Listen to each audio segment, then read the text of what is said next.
గుర్తొస్తాడు. ఆదిశంకరాచార్యులు వారు చారిత్రాత్మక మహాపురుషుడు.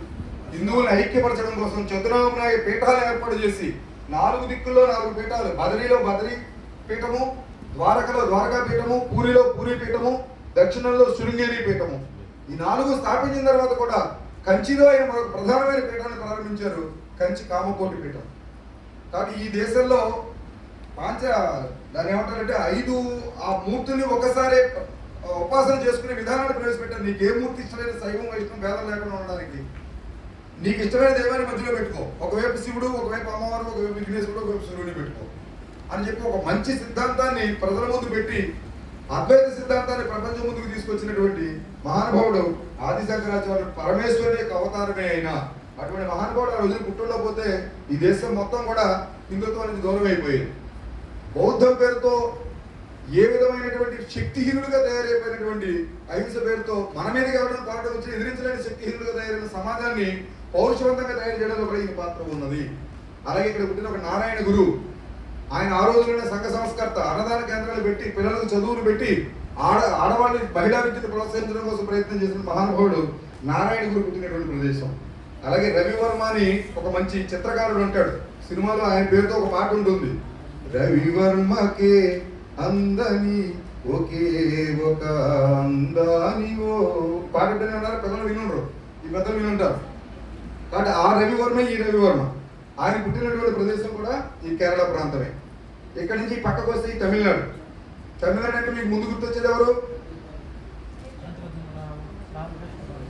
రామకృష్ణ పరమహంస. ఏ రామానుజం? శ్రీనివాస రామానుజం. అక్కడ కర్ణాటకలో ఒక విషయం చెప్పడం మర్చిపోయాను. భరద్వాజుడు కర్ణాటకలో సున్నాని కనుగొని ప్రపంచానికి అందించిన వాడు.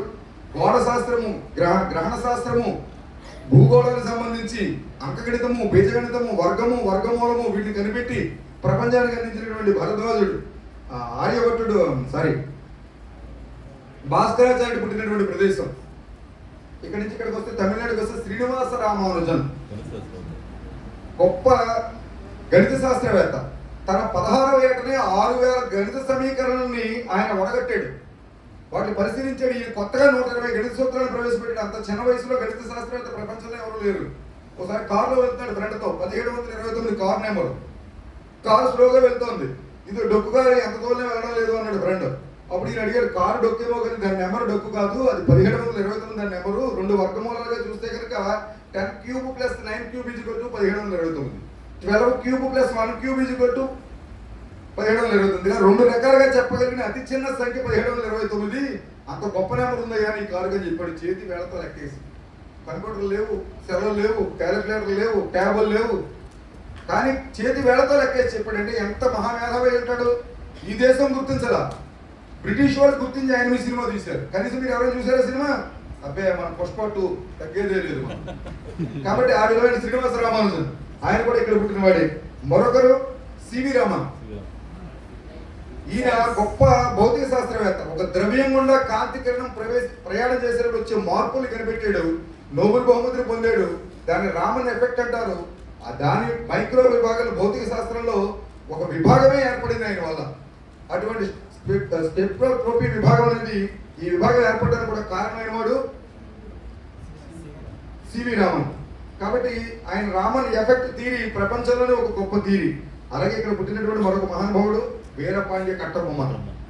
ఎవడురా నా భరత భూమిని కప్పబడిగిన తుచ్చుడు, ఎవడా పొగరు పట్టిన తెల్లదొరగాడెవడు. ఈ మాట విన్నారా? ఆ మాట అన్నది ఆయనే, కట్టబ్రహ్మన్.